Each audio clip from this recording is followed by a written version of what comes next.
歡迎收睇達人行，我係 Ryan。今日我會同大家開箱呢部 WU138 12伏液壓衝擊批，有3個轉速，1000、2000同埋3000，最大扭力有50個 Nm， 而淨機都只係重0.9公斤。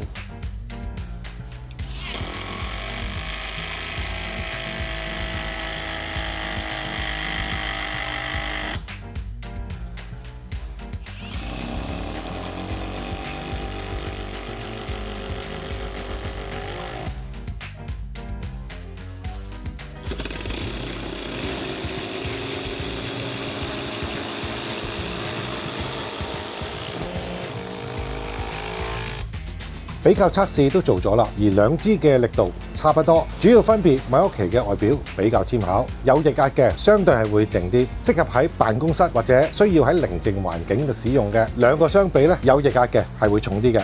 Works WU138 12W 液壓衝擊批，正機498，套裝一大一細電加一個充機698。我哋下條片見啦，拜拜。